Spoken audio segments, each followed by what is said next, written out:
Hello বন্ধুরা, আজকে আমি সুপান্তলিসা ব্লগে একটা ছোট্ট ডেলি কেয়ার রুটিন নিয়ে চলে এলাম। আমি দিনে কিভাবে নিজেকে কেয়ার করি সেটা দেখাচ্ছি। প্রথমে আমি লোটাসের একটা পাপায়া ফেস ওয়াশটা নিয়ে নিলাম, দেখতেই পেলে। তারপরে সারা মুখে কিন্তু আমি ম্যাসাজ করে নিলাম, কেননা আমার যেহেতু অয়েলি স্কিন, যত পরিমাণে নোংরো রয়েছে বা অয়েলি ভাবটা রয়েছে বা ডার্ক স্পট রয়েছে বা ব্ল্যাক হ্যাশ রয়েছে, সেটা যাতে ক্লিন হয়ে যায়।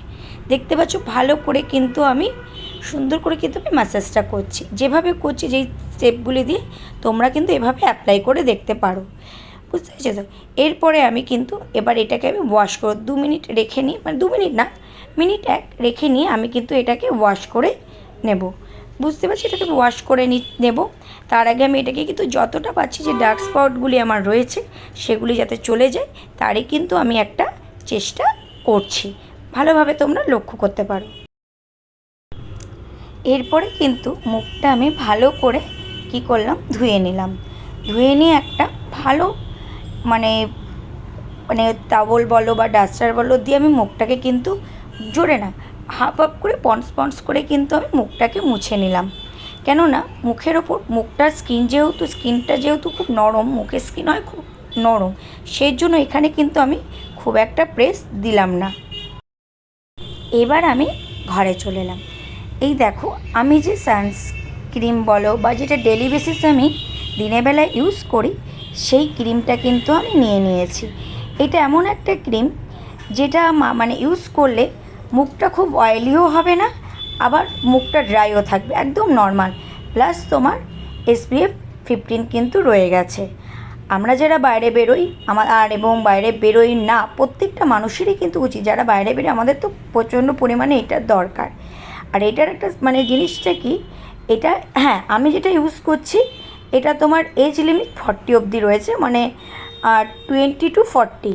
এটা 40-র মধ্যে যারা রয়েছে তারা। এটা আমি নিয়েছি আমি যে পার্লারে গিয়ে ফেসিয়াল করি সেই দিদির থেকে। আমি এই দিদির যেই কটা প্রোডাক্ট আমি ইউজ করেছি, প্রত্যেক কটা প্রোডাক্ট খুব সুপার। এবার যাই হোক, এইভাবে আমি মেখে নিচ্ছি, দেখবে একটা গ্লোজি ভাবটা কিন্তু আসে বেশ আস্তে আস্তে। যেহেতু যাদের অয়েল স্কিন থাকে, যখন তাদের মুখটা ঘেমে যায়, অটোমেটিক্যালি কিন্তু একটা গ্লজি মতন ভাব কিন্তু আস্তে আস্তে চলে আসে। তারপর এটা কী করলাম, একটুখানি আমি হাতের মধ্যেও দিয়ে এলাম, কারণ আমাদের হাতের পোর্শনেও কিন্তু প্রচণ্ড ট্যান পড়ে। কেননা যেটুকু পোর্শন আমাদের হাতের কুর্তি দিয়ে ঢাকা থাকে তো ভালো, আর যেটুকু পোর্শন ঢাকা থাকে না সেখানে কিন্তু আমাদের ট্যান পড়ে। শুধু মুখের যত্ন নিলে কিন্তু হয় না, হাত পায়েরও কিন্তু যত্ন নিতে হয়। এটা কিন্তু একদমই বাস্তব জিনিস।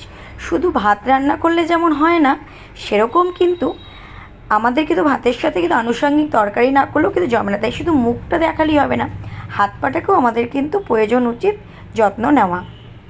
এখন হাত পায়ের স্কিনটা যদিও বা আমাদের মুখের স্কিনের তুলনায় অনেকটাই ঠিকঠাক থাকে, তবুও ওই যে মুখের স্কিনটা ভীষণই পাতলা, ওখানে খুব আলতোভাবে ম্যাসাজ করতে হয়। কেননা ওটা যত প্রেস দেবে তাতে কী হবে, স্কিনটা তোমার খারাপ হয়ে যাওয়ার চান্সেসটা হাই থেকে। ওটাকে আলতো প্রলেপে করতে হয়। তোমাদের দাদাভাইয়ের কাছে আমি চেয়েছিলাম, গতকাল আমি একটা লিপস্টিক আর একটা লিপ বাম তো ইউজ করি। এই লিপ বামটা ভীষণ ভালো, এটা দিলে ঠোঁটটা বেশ পিঙ্কিশ ভাবটা চলে আসে। আর এমনিও আমাদের বাড়ির 3 জনেরই ঠোঁট কিন্তু কারোর ঠোঁট কালো নয়, তবুও কিন্তু এটা দিলে বেশ একটা ময়শ্চারাইজার ভাবটা থাকে। এই সময়টা যেহেতু টানের সময়, তাই একটু এটা লাগে। আর আমি একটা লিপস্টিক কিনেছিলাম, সেটাও আমি তোমাদের সাথে দেখিয়ে দিচ্ছি, দাঁড়াও, সেটাই দেখানোর আমি একটা তোমাদের চেষ্টা করছি। সেই লিপস্টিকটা তোমাদের আমি দেখিয়ে দেবো। আর পরে নিলাম কপালে টিপ, সিঁদুর তো অলরেডি পরা আছে। আমার লুক, এবার আমি চুলটা ছেড়ে নেব। ছেড়ে নিয়ে আমার ফুল লুকটা কেমন লাগছে তোমাদের সাথে কিন্তু অবশ্যই আমি শেয়ার করছি।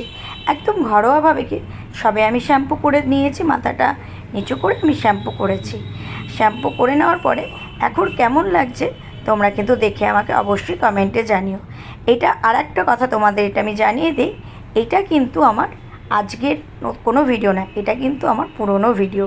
তোমরা ভাবতে পারো আমার এখন জল লাগানো একদমই বারণ, শুধু মুখে আমি আলতো করে জলটা দিই না। আর এই লিপস্টিকটা আমি কিনেছিলাম গতকাল, গতকাল মিনস যেদিন আমি ভিডিওটা শ্যুট করেছি সেদিন।